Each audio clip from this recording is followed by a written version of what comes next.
Hi, my name is Nicole Mace. I'm the Associate Director for Legal Services at the Vermont School Boards Association. And I'm John Nelson. I'm the Director of the Vermont Education Policy Service. We're trying a new format today of communicating with our members. We're putting together a brief video to update you all on some changes we've made to the Vermont, the VSBA Model Policy Manual. And we also want to make sure you're aware of the services available to you through the Vermont Education Policy Service. So developing and maintaining a policy manual is time-consuming work for boards. It requires vigilance on both the part of administrators and board members. Policy manuals that have too many policies can grow out of date very quickly. So in an effort to help identify areas where boards should really be paying attention to policy, we have recategorized our policy manual into 3 distinct categories. And John's going to just talk us through what those changes are. The first category. So the first thing we've done, which has been on our website since we started posting model policies, is we've tried to identify, or we have identified, the policies that we believe are required and that we believe every school board must have in its policy manual. And we determine what's required based on whether the subject matter is something that a state or federal law or regulation specifically states must be the subject of a school board adopted policy. And when we believe when we find that, we list the policy as required. And there are, I believe, 27 required policies on our website. And the second, so then we get into another category which in the past we haven't identified separately on our website, and that's a number of policies which we would recommend boards to have. And generally speaking, we think these policies are important for boards to have because they're areas where the board can lend predictability, consistency to the way to its operational practice, or they can enable the board to give direction to administrators in areas where the law may be unclear or where operational parameters should be established. And when that's the case, we believe that these policies should indicate what the board wants to achieve. They should assign some responsibility to an individual to achieve those objectives, and they ought to establish a system to determine periodically whether those objectives are being met. We list those policies when we think that they're important to accomplish those things. And the next set is policies to consider. And we've listed in this set of policies policies to consider when we think from our experience working with boards and what we hear from board members and administrators, where we think that school board direction is often expected by the community or may be desired by boards or school administrators. So this list of policies are ones that we don't feel come to the level of being recommended, but we understand that in some instances they will be important to boards and administrators, and so they are ones that we think you should consider as you're looking at your overall policy manual. Okay, we're just going to go to our website, which has been restructured recently. So I want to make sure folks know how to access the policy manual now. So if you go over to the left-hand side and hover over Essential Work, Established Policy comes up. And if you click on that little bar, that'll take you to our policy page. And the second hot link here will drop you down to the policy manual. And it describes a little bit about the policy manual and then has the 3 categories we listed separately. And whereas in our previous website, all policies were listed together, now you have to visit each individual category in order to see what policies are listed.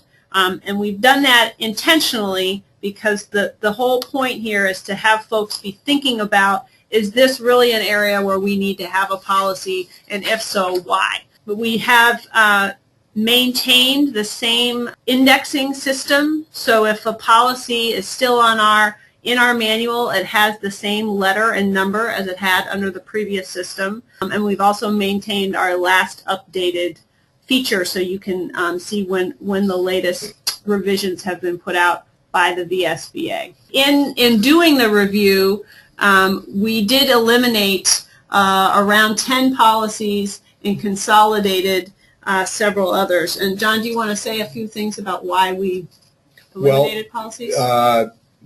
One of the things that I think we've found in discussions about this with people in the field in the last several months is that one of the problems in this area is that many school districts simply have too many policies.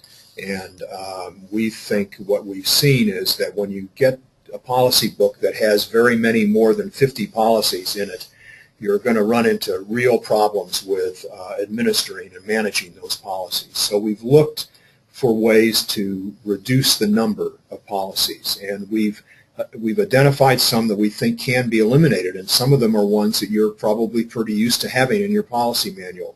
But we make this recommendation of elimination based on primarily the criteria, which is that if the policy is really just a restatement of legal requirements, so that all you're really doing in the policy is reciting what the law is in an area, that there's really no need to have a policy in that case. And you might have to have, or would have to have in many cases, procedures for administrators to follow, but the board doesn't need to adopt a policy which simply recites law.